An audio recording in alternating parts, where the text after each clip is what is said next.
మనం గత కొన్ని రోజులుగా 'త్వమేవ శరణం మా అందరికీ నీవే రక్ష' అన్న పుస్తకం చదువుకుంటూ ఉన్నాం. నిన్నటి రోజున మనం ఎక్కడ ఆగామంటే హమీర్‌పూర్ గురించి చదువుకుంటూ మధ్యలో ఆగాము. ఈరోజు మెహర్‌పురి. ఇంకా మెహర్‌పురి గురించి కొంచెం తెలుసుకుందాం.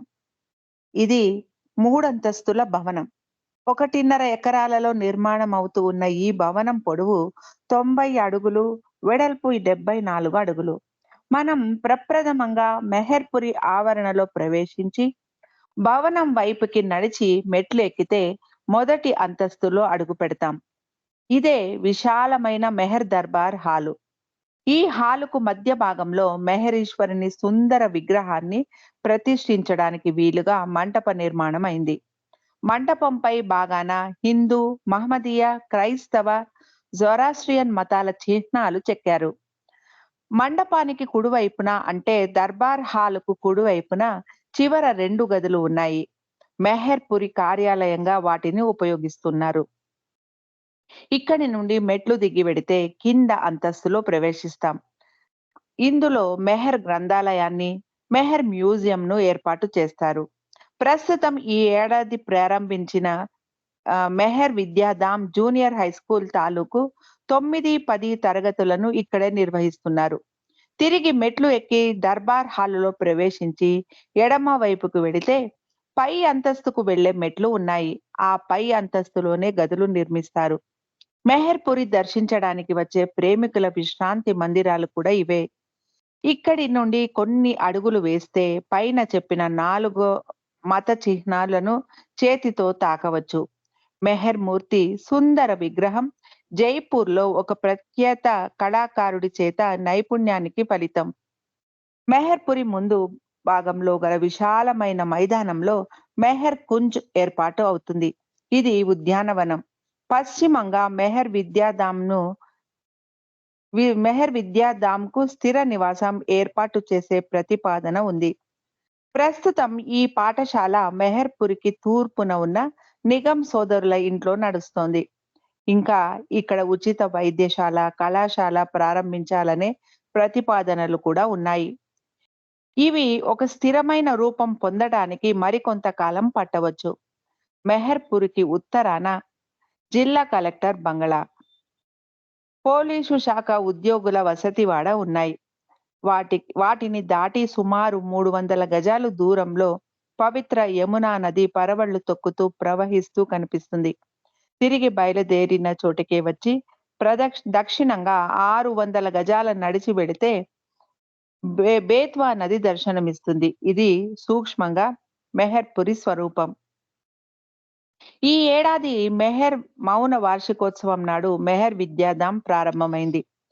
శ్రీకృష్ణ భూషణ నిగమ్ నాయకత్వంలో 4 ఉపాధ్యాయులు ఈ సంస్థను ఆదర్శ మెహర్ విద్యాలయంగా, విద్యార్థులకు ఆదర్శ పౌరులుగా విరామ ఎం విరామం ఎరుగకుండా పనిచేస్తూ ఉన్నారు. మెహర్‌పురిలో కాలం ఇట్టే గడిచిపోతుంది. ఇక్కడకు వచ్చి 24 గంటలు అయినట్టు చేతికున్న గడియారం సూచిస్తుంది. తిరుగు ప్రయాణం ప్రారంభించాలి తప్పదు. 2 గంటల 30 నిమిషాలకు బస్సు. వాజ్‌పేయి సోదరుడు బస్టాండ్ వరకు వస్తానన్నాడు. ఇతడు విద్యాధామ్‌లో సంస్కృత, హిందీ భాష బోధకుడిగా పనిచేస్తూ ఉన్న నిస్వార్థ సేవా తత్పరుడు. ఎంతో చేయాలన్న ఆకాంక్ష, అందుకు తగిన కార్యదీక్ష ఉన్న వ్యక్తి. మెహర్‌పురి కార్యాలయంలో తీరిక వేళల్లో పనిచేస్తూ ఉన్న డాక్టర్ పరమేశ్వరి దయాళ్‌ను చేదోడు వాదోడుగా ఉంటూ ఉన్నాడు. బయలుదేరే ముందు అందరి వద్ద ముఖ్యంగా 74 సంవత్సరాల వృద్ధ మూర్తి డాక్టర్ పరమేశ్వరి దయాళ్ తల్లి వద్ద సెలవు తీసుకొని మరీ కదలాలి. డాక్టర్ పరమేశ్వరి దయాళ్ గాఢ ఆలింగనం చేసుకుని గద్గద స్వరంతో వేలాది మంది సోదరులను, సోదరీమణులను మెహర్‌పురి ప్రారంభోత్సవ శుభ సమయానికి ప్రపంచ ప్రదర్శనకు పంపవలసిందిగా విజ్ఞప్తి చేస్తూ ఉన్నాడు. నోట మాట రావడం లేదు. నెమ్మదిగా తల ఊపాను. బయలుదేరే ముందు డాక్టర్ పరమేశ్వరి దయాళ్‌ను ఒక ప్రశ్న అడిగాను. ఇక్కడ ప్రధాన కార్యకర్త ఎవరు అని అడిగాను. చిరునవ్వు నవ్వాడు. మళ్ళీ రెట్టించి అడిగాను. అదే సమాధానం. అందరూ అన్నాడు. నిజమే. పెద్ద, చిన్న భేదం లేకుండా, పేద, ధనిక తారతమ్యం లేకుండా ఒకే ఒక లక్ష్యంతో, వజ్ర సంకల్పంతో కృషి చేస్తున్నారు వీరందరూ. అందుకే వీరంటే బాబాకు అంత అపేక్ష, ప్రేమను. హమీర్పూర్ ప్రజలు ధన్యులు. బస్సు బయలుదేరింది. కనిపించనంత దూరం వాజ్పేయి సోదరుడు చేయి ఊపుతూనే ఉన్నాడు. మరపురాని మధుర మూర్తులను వెనుకనే వదిలి గమ్యం చేరుకోవడానికి వేగంగా బయలుదేరిన బస్సు ఊరి పొలిమేరులు దాటగానే కుంభవృష్టి వాన మొదలైంది. ఇవి వర్షధారలు కావు, ప్రేమామృత ధారలు ఇవి. ప్రేమ మూర్తి రసానికి చిహ్నం. ఇక మెహర్ సందేశంలో 3 దుర్గుణాలు అవేంటో తెలుసుకుందాం. మెహర్ బాబా తన ప్రేమికులతో మాట్లాడుతూ మానవాళిలో ప్రధానంగా ఒక 3 దుర్గుణాలు ఉన్నాయి అన్నారు. ఈ మూడింటితోనే వారు తమ జీవన యానం చేస్తున్నారు అన్నారు. ఈ 3 అవలక్షణాలను అధిగమిస్తే ఆధ్యాత్మిక పథానికి చేరువలో ఉన్నట్టేనని బాబా స్పష్టం చేశారు. ఏమి ఆ 3 అవలక్షణాలు అంటే, మొదటిది తొందరపడడం, ఆతృత. డబ్బుని చూస్తూనే సొంతం చేసుకోవాలని తొందరపడతారు చాలా మంది. ఆతృతగా, ఆబగా ఆ ధనాన్ని దాచుకోవాలని అనుకుంటారు. డబ్బునే కాదు, కామపూరిత ఆలోచనల్ని అదుపులో ఉంచుకోలేరని అన్నారు. నాయకత్వం, ఆరాటం, ఆధిపత్యం, పోరాటం వల్ల కూడా మానవాళి తనను తాను నియంత్రించుకోలేదు. సరికదా? ఆరాట పడతారు, ఆతృత ప్రదర్శిస్తారు అన్నారు బాబా. ఇక రెండవది స్పష్టత లేకపోవడం. అలాగే ఏ విషయం పట్ల స్పష్టత లేకపోవడం, తమకు ఏమి కావాలనే విషయంపై స్పష్టత లేకపోవడం మరో దురలవాటని మెహరుడు సూచించారు. ఇక మూడవది నిజాయితీ. చివరాఖరున నిజాయితీ లేకపోవడం బహు సహజమైందన్నారు. నిజాయితీ అంటే మనస, వాచ, కర్మణ నిజాయితీ మానవులకి అత్యంత అవసరం అని బాబా తన ప్రేమికులను హెచ్చరించారు. ఎవరో కానీ ఈ అవలక్షణాన్ని లేరని అన్నారు. అవతారుని ప్రేమ లీలలు. ఆనాడు మహేవాలో ఏం జరిగింది? హమీర్పూర్ యాత్రలో మెహర్ బాబా 1952 నవంబర్లో తొలిసారిగా హమీర్పూర్ జిల్లాలో పర్యటించారు. మహేవా అనే గ్రామంలో బాబా ప్రేమికుడైన కేశవ నారాయణ్ నిగం ఇంట బాబా బస చేశారు. కేశవ నారాయణ్ నిగం బాబా కోసం ప్రత్యేకంగా తన ఇంటి సమీపంలో చిన్న కుటీరం ఏర్పాటు చేశాడు. ఆ సమయంలో కేశవ నారాయణ్ నిగం భార్య యొక్క చెల్లెలు అనారోగ్యంతో బాధపడుతోంది. ఆమెకు కూడా బాబా వారిని దర్శనం చేసుకోవాలనే బలమైన కోరిక ఉంది. తన అక్కగారితో ఆ మాటనే చెబుతూ తానిక ఎక్కువ రోజులు బ్రతకనని, బాబా దర్శనం కాగానే తన ప్రాణాలు పోయినా పర్వాలేదు అని అంటుంది. అయితే మంచంపై నుండి లేవలేని స్థితిలో ఆమె ఉంది. బాబానే స్వయంగా ఆయనంతట ఆయనగా వచ్చి తన దర్శనం ఇవ్వాల్సిన పరిస్థితి. ఈ విషయమై బాబాను అడిగే ధైర్యం లేదు నిగంకు. ఆ మర్నాడు బాబా కుటీరం బయట నిగం కాపలా డ్యూటీలో ఉన్నాడు. నిగం భార్య పరుగున వచ్చి తన చెల్లెలు అదోలా చూస్తోంది, ప్రాణం పోయినట్టు కదలడం లేదు, మెదలడం లేదు, పిలిచినా కదలడం లేదు అంది. చనిపోయిందేమోనని భయంగా ఉంది, నీవొకసారి చూద్దువు రమ్మనమని తన భర్తను పిలిచింది. అయితే తాను బాబా దగ్గర డ్యూటీలో ఉన్నాను కాబట్టి ప్రస్తుతం రాలేనని భార్యకు చెప్పబోయాడు నిగం. బాబా విశ్రాంతి తీసుకుంటూ ఉన్నారు. ఆయనకు డిస్టర్బెన్స్ కలగకుండా త్వరగా వెళ్ళిపోమ్మనమని నిగం భార్యకు చెబుతూ ఉండగా బాబా తన కుటీరంలో నుండి చప్పట్లు కొట్టి నిగంను పిలిచారు. నిగం లోపలికి వెళ్ళాడు. బాబా ఏమిటని అడిగితే ఏమీ లేదని నీళ్లు నములుతూ ఉండడం చూసి ఏమీ సంకోచించక ఏమిటో చెప్పమన్నారు బాబా. దాంతో జరిగిన సంగతంతా బాబాతో సవివరంగా వివరించాడు నిగం. బాబా వేగంగా యువతలకి వచ్చి నిగం ఇంటికి బయలుదేరారు. నిగం కూడా బాబాను అనుసరించాడు. అయితే ఆమె అప్పటికే మరణించింది. నిగం భార్య కన్నీరు మున్నీరుగా ఏడుస్తోంది. బాబా ఆమెను ఏడుపెందుకని వారించారు. ఏడుపెందుకు? ఆమె చనిపోయిందనా? మరణం అందరికీ తప్పదని బాబా ఆమెను ఓదార్చారు. బాధ పడవద్దని బాబా ధైర్యం చెప్పారు. ఆ చనిపోయిన మృత శరీరాన్ని బాబా తన చేతులతో స్పృశించారు. అనంతరం బాబా తన కుటీరం కేసి బయలుదేరారు. ఆయన వెనుకనే నిగం కూడా వెళ్ళిపోయాడు. బాబా కుటీరాన్ని చేరారో లేదో నిగం భార్య ఆనందంతో బాబా కుటీరానికి వచ్చి బాబా వారి పాదాలపై పడి చనిపోయిన తన చెల్లెలు మరల బ్రతికిందని, ఆమెకు బాబా పునర్జన్మ ప్రసాదించారని, ఆమె ఎంతో ధన్యురాలని కృతజ్ఞతతో రెండు చేతులు జోడించింది. బాబా ఆమెను దీవించి పంపారు. తెలుగు వారు చాలా మంది ఇటీవల హమీర్పూర్ వెళ్లి వస్తూ ఉన్నారు. కేశవ నారాయణ్ నిగం గురించి తెలుసుకునే ఉంటారు.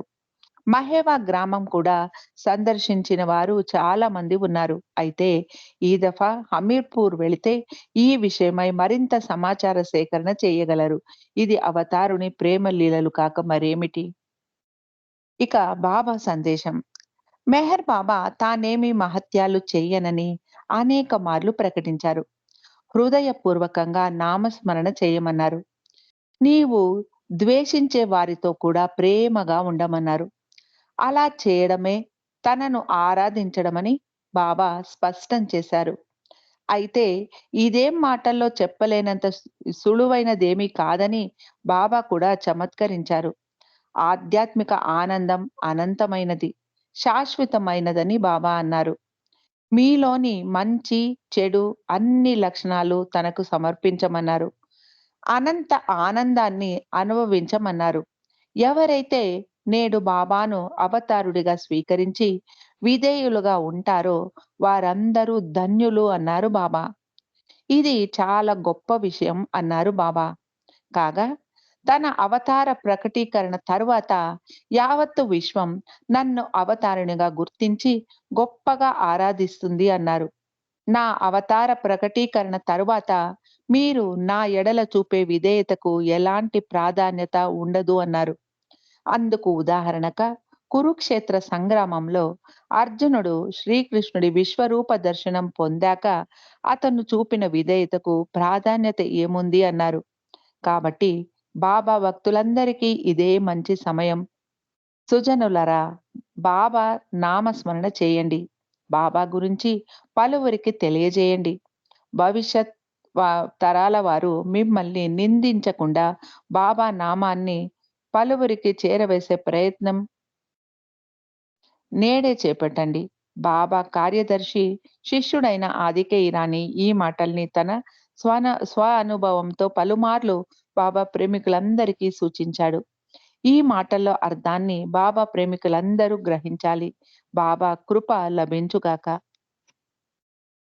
ఇక బెల్గాంలో 1949 అక్టోబర్ 16 నుండి బాబా 1952 వరకు బాబా నవజీవన కార్యక్రమం నిర్వహించిన సంగతి పాఠకులకు తెలుసు.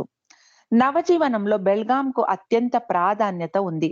బాబా తన నవజీవన బృందంతో కలిసి బెల్గాంకు 1949 అక్టోబర్ 20వ తారీఖున సాయంత్రం 4:30 వచ్చారు.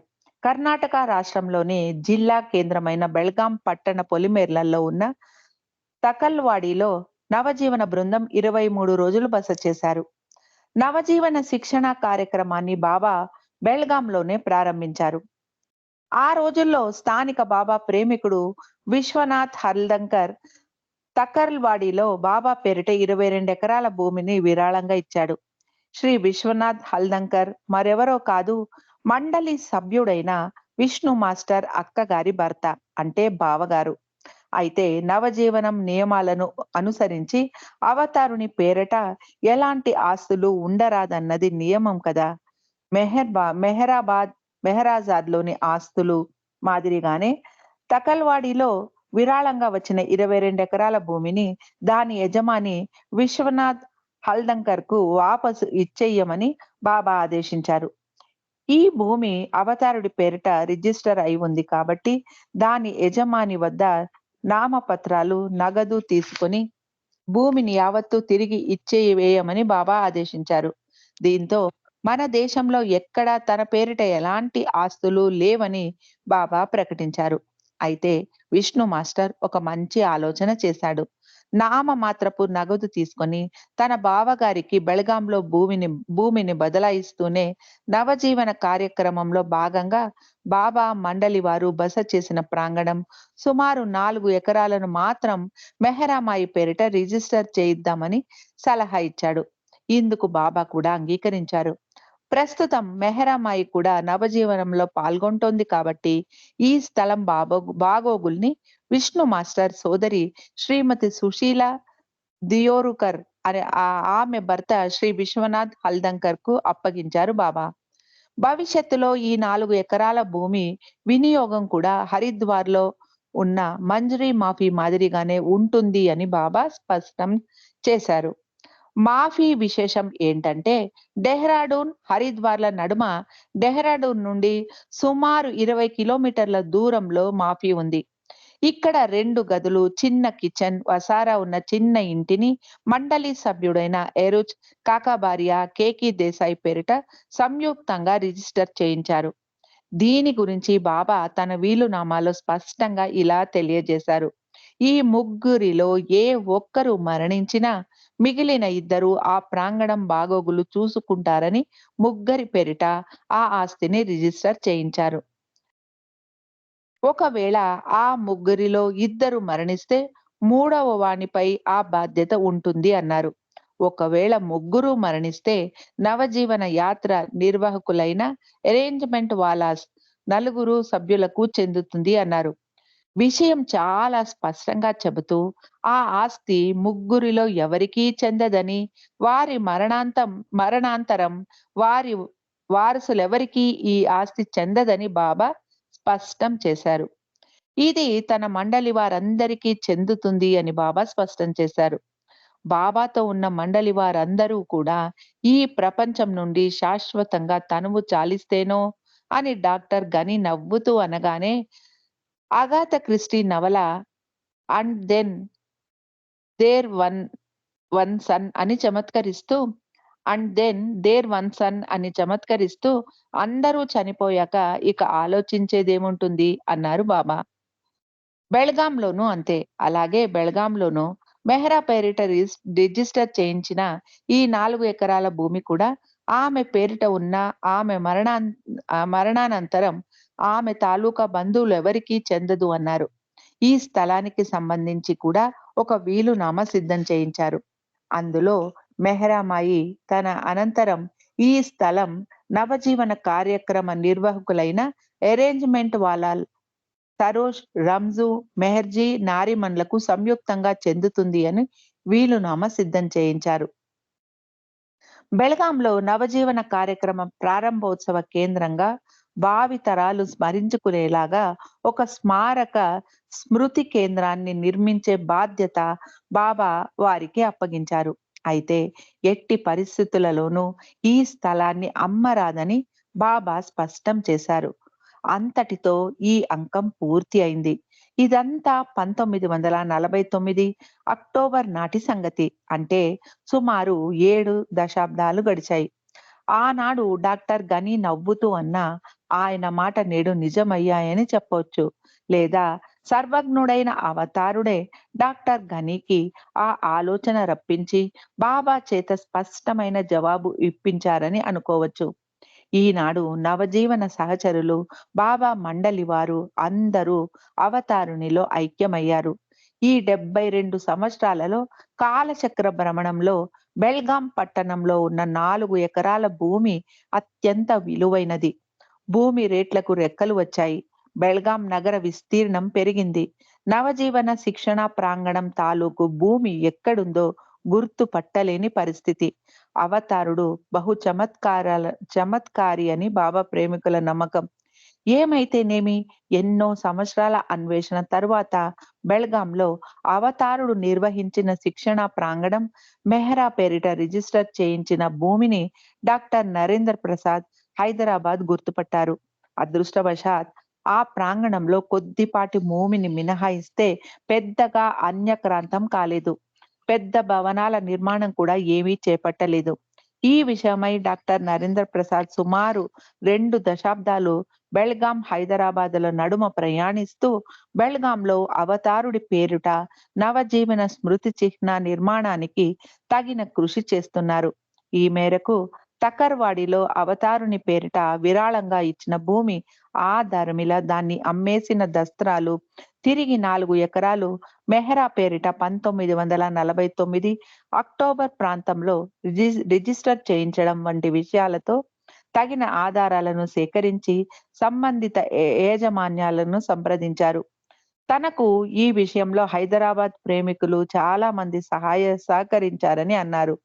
ప్రస్తుత అంశంలో మెహర్ నవజీవన స్మృతి కేంద్ర ఏర్పాటుకు సంబంధించిన తాజా సమాచారం డాక్టర్ నరేంద్ర ప్రసాద్ ను కోరగా ఆయన చెప్పిన విషయాలు సంభ్రమాశ్చర్యాలకు గురి చేస్తాయి. ఇకపై నరేంద్ర ప్రసాద్ మాటల్లోనే పరిశీలిద్దాం. బాబా ఇచ్చిన స్ఫూర్తితో నేను దాదాపుగా 2000 సంవత్సరం నుండి బెల్గాంలోని తకల్వాడిలో చాలా మంది స్థానికులను కలిశాను. 1949 భూమి రిజిస్టర్ కి సంబంధించిన దస్త్రాల ఆధారంగా కొంత మేరకు దొరికాయి. నేడు ఈ భూమి అనేక చేతులు మారింది. బహుళ అంతస్తుల భవనాలు, అత్యంత ఖరీదైన అపార్ట్మెంట్లకు ఈ ప్రాంతం ఆలవాలమైంది. నవజీవన సమయంలో మెహరాబాదులో ఉన్న బాబా సమాధి, బెల్గాంలోని భూమిని ఎన్నడూ అమ్మవద్దని బాబా ప్రత్యేకంగా ఆదేశించారు. 2010లో తకల్వాడిలో బాబావారు నవజీవన శిక్షణ కార్యక్రమం నిర్వహించిన ప్రాంగణాన్ని గుర్తుపట్టాము. అదృష్టవశాత్ అప్పటికి ఆ భూమిపై ఎలాంటి అపార్ట్మెంట్లు వంటి భవనాలు నిర్మాణం జరగలేదు. ఇక్కడ వారందరికీ బాబా వారి నవజీవన కార్యక్రమ నిర్వహణ, ఈ స్థల ప్రాముఖ్యత ఇత్యాది వివరాలన్నీ వివరించి మెహర్ నవజీవన స్మృతి కేంద్రం నిర్మించాలని ప్రతిపాదించాం. కొంత స్థలం కొనుగోలు చేయాలని అనుకున్నాం. అయితే ఏ కారణంగానో అవేవీ ఫలప్రదం కాలేదు. ఈలోగా 2019, 2020 ఫిబ్రవరిలలో ఈ ప్రాంతంలో ఎండ్లెస్ జర్నీ ఆఫ్ లవ్ ఆధ్వర్యంలో ప్రేమిక సహవాస్ నిర్వహించాం. ఆనాటి సహవాస్లో పాల్గొన్న ప్రేమికులందరూ ఈ పవిత్ర ప్రాంగణాన్ని సందర్శించారు. కాగా ప్రస్తుతం ఈ భూమికి సంబంధించిన యాజమాన్యంతో సుదీర్ఘ చర్చలు, వివరణల అనంతరం నేడు మెహర్ ప్రేమికులు కోరుకుంటున్నట్టు ఒక పెద్ద మెమోరియల్ హాలును సుమారు 1000 అడుగుల విస్తీర్ణంలో నిర్మించేందుకు స్థానిక యాజమాన్యం అంగీకరించింది. ఈ నిర్మాణపు పనులకు శ్రీకారం చుట్టారు. పనులు చురుకుగా సాగుతూ ఉన్నాయి. త్వరలో పూర్తి అయ్యి బాబా దయ వల్ల బాబా ప్రేమికులకు అందజేయబడుతుందని నా గట్టి నమ్మకం. డెహ్రాడూన్ కి సమీపంలోని మంజరీ మాఫీ ఆస్తి కూడా ఇదే మాదిరిగా చేతులు మారినా తిరిగి అక్కడి స్థలాన్ని కొనుగోలు చేసి మెహర్ స్మృతి కేంద్ర ఏర్పాటులో కూడా డాక్టర్ నరేంద్ర ప్రసాద్ విశేష కృషి, చొరవ ఎంతగానో ఉన్నాయి. ఈ అవకాశాన్ని తనకు అవతారుడు ఇచ్చారని వినమ్రంగా చెబుతూ ఉన్న నరేంద్ర ప్రసాద్ బెళగాంలో కూడా బాబా తన చేయదలిచిన చేయూతనందించి తరువాత త్వరలో మెహర్ నవజీవన స్మృతి కేంద్ర నిర్మాణం పూర్తి కాగలదని ఆశిద్దాం. ఇక గురుప్రసాద్ పూణే ఇదేంటో తెలుసుకుందాం. గురుప్రసాద్ పూణే అవతార పురుషుని పాద స్పర్శతో పునీతమైన చారిత్రాత్మక రాచరిక భవనం. మెహర్ బాబా తన విశ్వ కార్యక్రమంలో భాగంగా గురుప్రసాద్ ను 1951లోనే ఎంచుకున్నారు. 1951 ఫిబ్రవరి 13 నుండి మే 23 వరకు మెహర్ బాబా మహాబలేశ్వర్లో 100 రోజుల పాటు కఠిన ఏకాంతవాసంలో ఉన్నారు. నవజీవనంలో భాగంగా బాబా 1951 మే 23న బయటకు వచ్చారు. అప్పటికి బాబా ఆరోగ్యం బాగా క్షీణించింది. బాబా కొంతకాలం పూణేలో విశ్రాంతి తీసుకోవాలని మండలి సభ్యులను కోరారు. బాబా కూడా బాబా విశ్రాంతి తీసుకోవాలని మండలి సభ్యులు కోరారు. బాబా కూడా అందుకు అంగీకరించారు. ఈ మేరకు పూణేలో తగిన ఏర్పాట్లు చేయవలసిందిగా ఏరుచ్ యొక్క సోదరుడు మేర్వాన్‌కి కబురు పంపారు. బాబాకు అనువైన విశ్రాంతి భవనం కోసం పూణే నగరమంతా వెదికి, పూణేలోని బండ్ గార్డెన్ సమీపంలో ఉన్న గురుప్రసాద్ భవనమైతే బాబాకు అనుకూలంగా ఉంటుందని మేర్వాన్ భావించాడు. కానీ ఆ భవనానికి ఉన్న పెద్ద గేట్లు మూసి ఉన్నాయి. దాంతో మేర్వాన్ సాహసం చేసి ధైర్యంగా గేట్లు ఎక్కి భవనం లోపలికి దూకాడు. దాంతో బంగళా వాచ్‌మెన్ దొంగతనంగా లోనికి ప్రవేశించడానికి మేర్వాన్ ప్రవే ప్రవేశిస్తున్నాడని మేర్వాన్‌పై కోపగించుకొని చివాట్లు పెట్టి గెంటి వేశాడు. ఆ పిదప పూణే నగరంలో మెహర్ బాబా కోసం ఒక అనువైన బంగళాను వెదికే పనిని బాబా ప్రేమికుడైన రామచంద్ర గాడేకర్‌కు అప్పగించారు. రామచంద్ర గాడేకర్ కూడా పూణే నగరమంతా తిరిగి బాబాకు తగిన విశ్రాంతి భవనం గురుప్రసాద్ అని ఎంపిక చేశాడు. అయితే ఆయన తెలివిగా ఈ భవనం వాడుకోవడానికి తగిన అనుమతి కోసం బరోడా మహారాణితో బాగా పరిచయం ఉన్న సర్దార్ రాస్తే అనే మరొక బాబా ప్రేమికుడిని సంప్రదించాడు. సర్దార్ రాస్తేకు బరోడా మహారాణితో బాగా పరిచయం ఉంది. ఆయన కూడా గురుప్రసాద్‌ను ఒకసారి చూసి మెహర్ బాబా విశ్రాంతికి ఈ బంగళా అన్ని విధాలా అనుకూలమని భావించి మహారాణికి ఒక టెలిగ్రామ్ ఇలా పంపాడు. అమ్మా మహారాణి, అవతార పురుషుడైన మెహర్ బాబా మీ రాజభవనం గురుప్రసాద్‌లో 1951 మే 22 నుండి విశ్రాంతి భవనంగా వాడుకోవాలని భావిస్తున్నారు. కాబట్టి మీరు దయతో అందుకు అనుమతించి మహత్తరమైన దివ్య అవకాశాన్ని పొంది పునీతులు కాగలరని ఆశిస్తున్నాను అని ఆయన టెలిగ్రామ్ పంపాడు. బరోడా మహారాణి శాంతాదేవి అప్పట్లో మెహర్ బాబా అంటే ఎవరో తెలియదు. అయినప్పటికీ ఆమె ఆ టెలిగ్రామ్ అందుకుంటూనే తక్షణం తగిన అనుమతి మంజూరు చేస్తూ ఉన్నట్టు జవాబు పంపింది. అప్పటికి మెహర్ బాబా పూణే చేరుకొని వనౌరి అనే ప్రాంతంలో ఉన్నారు. మహారాణి అనుమతిస్తూ పంపిన టెలిగ్రామ్ గురించి తెలుసుకొని మెహర్ బాబా గురుప్రసాద్ భవంతిని స్వయంగా ఓ మారు సందర్శించి బాబా కూడా తన అంగీకారం తెలిపారు. పూణేలోని గురుప్రసాద్‌లో తొలిసారిగా సుమారు నెల రోజులు ఉన్నారు. ఆ రోజుల్లో కొద్దిమంది ప్రేమికులు మాత్రమే బాబా తన దర్శనం ఇచ్చారు. ఆ దరిమిలా 1951 నుండి జూన్ 21న మనోనాష్ కార్యక్రమంపై మెహర్ బాబా పూణే నుండి బయలుదేరారు. 1956 డిసెంబర్ 2న బాబాకు జరిగిన రెండవ మోటారు ప్రమాదం తరువాత బాబా సతారాలో ఒక వారం రోజులుండి పూణే, మెహ్రాబాద్‌లకు వెళ్లారు.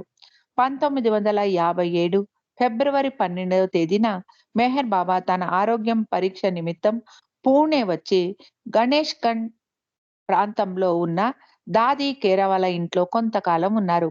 ఆ సమయంలో బాబా రామకృష్ణన్‌ను పిలిచి గురుప్రసాద్ భవనం తనకెంతో వీలుగా ఉందని చెప్పి బరోడా మహారాణిని సంప్రదించమని అన్నారు. అందుకు మహారాణి మెహర్ బాబా అనుగ్రహానికి సంతసించి ఆమె సమ్మతించడంతో తిరిగి రెండవసారి మెహర్ బాబా గురుప్రసాద్‌లో పాదం మోపారు. గురుప్రసాద్ భవంతి పూణే బండ్ గార్డెన్ రోడ్‌లో ఉన్న రాచరికపు అలంకారంతో అతి పెద్ద రాజ రాజా సౌధం. భవన ప్రాంగణమంతా ఉద్యానవనాలు, పాలరాతి విగ్రహాలు, ఎత్తైన పోర్టికో, ఫౌంటైన్‌లతో కళ్ళు మిరుమిట్లు గొలిపేలాగా ఉంటుంది.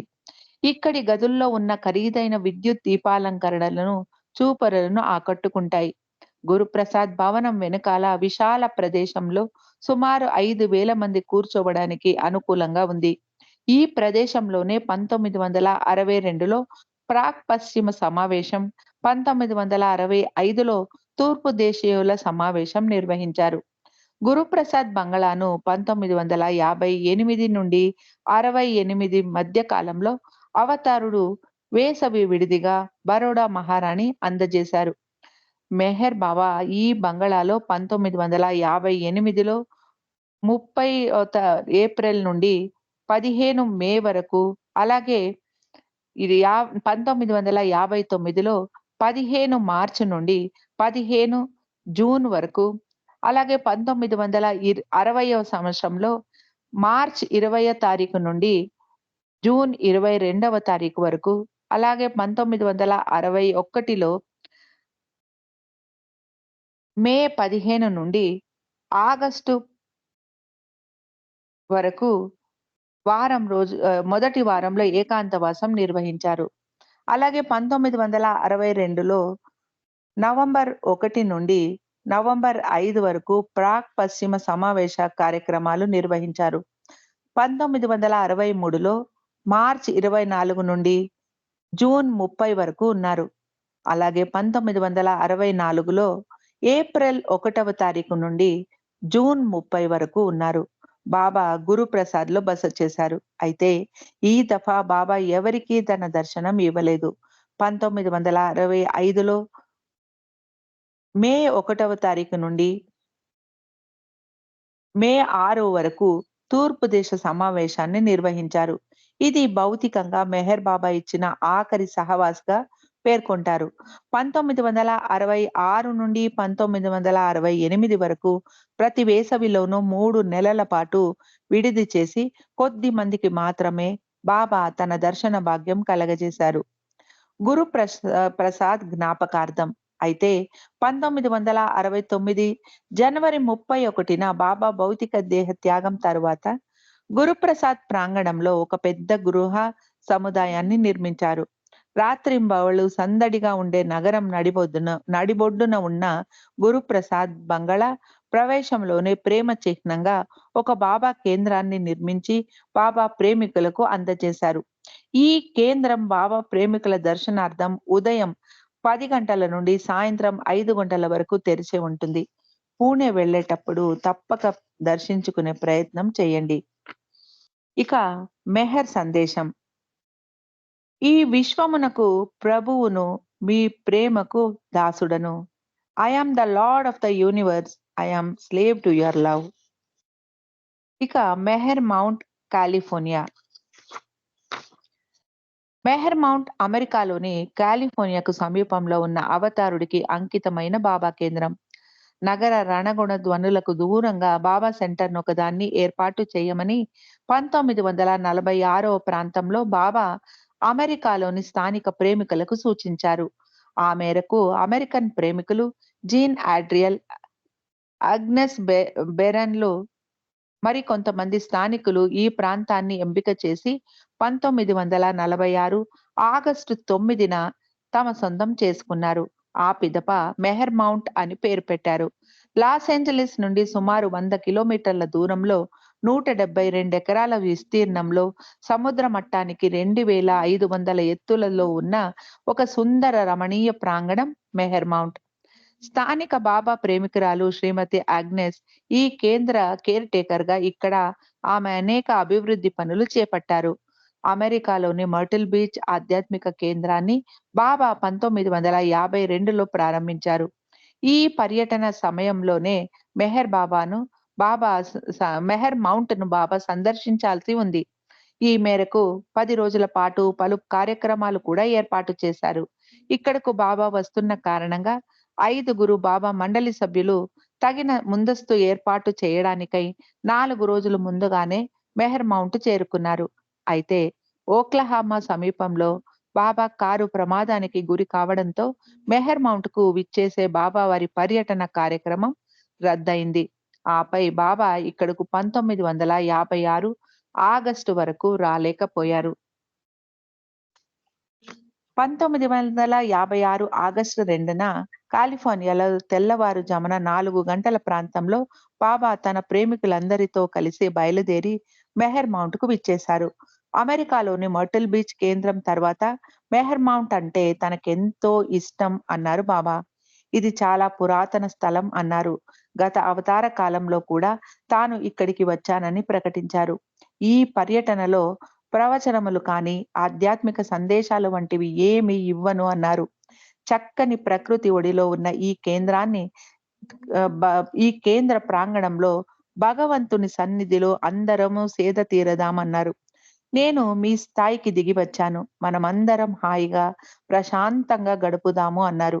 హాయిగా నవ్వుకుందాం. అదే సమయంలో తాను ఉన్నతోన్నతుడిని అనే విషయాన్ని మరచిపోవద్దని హెచ్చరించారు. ఇక్కడ ఉన్న ఒక పెద్ద చెట్టు నీడన పరుపులాగా పరిచిన నేల రాలిన ఆకులపైన బాబా సేద తీరారు. ఇక్కడ బాబా బస చేసిన భవనం 1985 అక్టోబర్ 14న అగ్ని ప్రమాదానికి గురైంది. కాగా ఆనాడు బాబా పాద స్పర్శతో పునీతమైన ఈ ప్రాంగణంలోని అణువును ఎంతో పూజ్య భావంతో పవిత్రంగా రాబోవు తరాల వారి కోసం స్థానిక ప్రేమికులు భద్రపరుస్తున్నారు.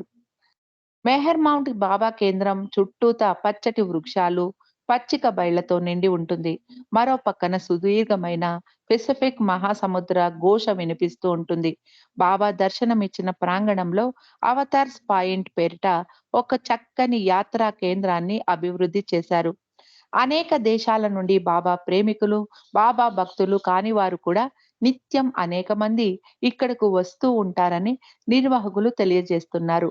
మాటల్లో వర్ణించలేని అనిర్వచనీయమైన ఆధ్యాత్మికతకు ఆలవాలమైన మెహర్ మౌంట్ ని తెలుగు బాబా ప్రేమికులు తప్పక సందర్శించి తీరవలసింది. మర్టిల్ బీచ్ కేంద్రానికి వెళ్తూ ఉన్న ప్రేమికులందరూ మెహర్ మౌంట్ ని కూడా సందర్శించాలనుకోవడం సంతోషం. మరింత సమాచారం కోసం వెబ్సైట్లో లేదా లార్డ్ మెహర్ గ్రంథంలో లభిస్తుంది. అలాగే మరిన్ని వివరాల కోసం మెహర్ మౌంట్ కార్పొరేషన్‌ను సంప్రదించవచ్చు. ఇక్కడ ఒక మెహర్ సందేశం. నేటి యావత్తు మానవాళికి అవసరమైనది ప్రేమ. దైవీ ప్రేమ అని మెహర్ బాబా తన ప్రవచనాలలో స్పష్టం చేశారు. దైవీ ప్రేమ స్వచ్ఛమైనది, స్వార్థరహితమైనది. ఇది మానవుల జీవితాల్లో వారి కర్తవ్యాన్ని గుర్తు చేసేలా చేస్తుంది. మానవుల్ని రుజు మార్గంలో నిలుపుతుంది. స్వీకరించడంలో కంటే త్యాగంలోనే నిజమైన ఆనందం ఉంది. సేవలు అందుకోవడంలో కంటే సేవలు అందించడంలో, అలాగే సుఖంలో ఉన్న వారి కంటే కష్టాల్లో ఉన్న వారికి చేదోడు వాదోడుగా ఉండడం నిజమైన స్వచ్ఛమైన ప్రేమకు చిహ్నమని బాబా తన సందేశంలో పేర్కొన్నారు.